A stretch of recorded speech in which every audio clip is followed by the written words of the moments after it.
Luzes da cidade acesa, clareando da foto sobre a mesa, e eu comigo aqui trancado nesse apartamento,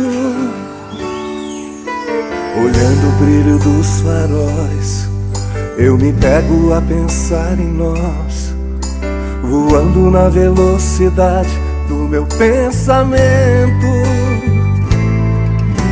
e saio a te procurar nas esquinas, em qualquer lugar, e às vezes chego a te encontrar num gole de cerveja.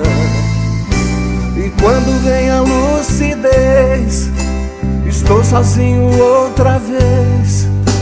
Então eu volto a conversar com minha tristeza.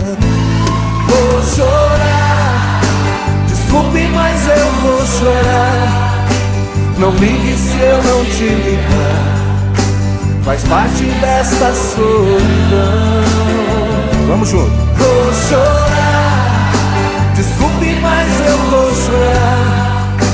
Na hora em que você voltar, perdoe o meu coração. Bonito, muito bom.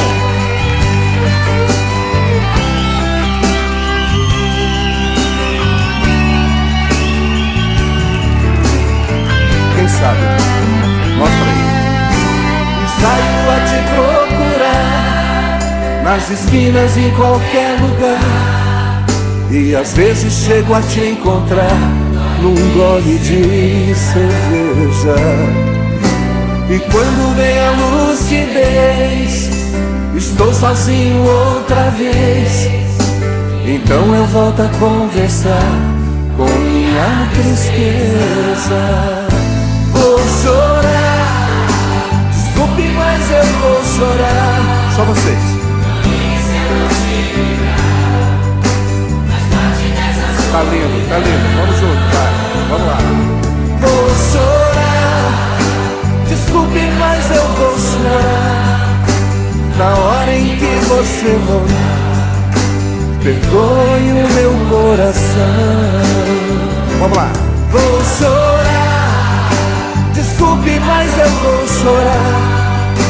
Não ligue se eu não te ligar, faz parte desta solidão.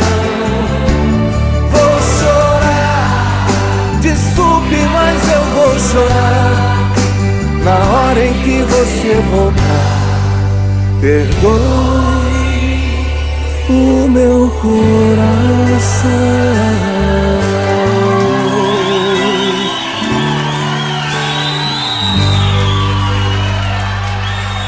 Muito obrigado, gente. É um prazer estar aqui com vocês, participando dessa festa do aniversário do Tribunal de Contas.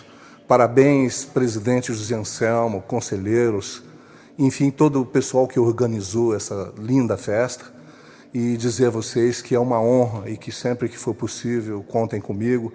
Estarei sempre aqui presente, participando desse tipo de evento, porque vale a pena trazer cultura para o nosso povo. Muito obrigado, fiquem com Deus.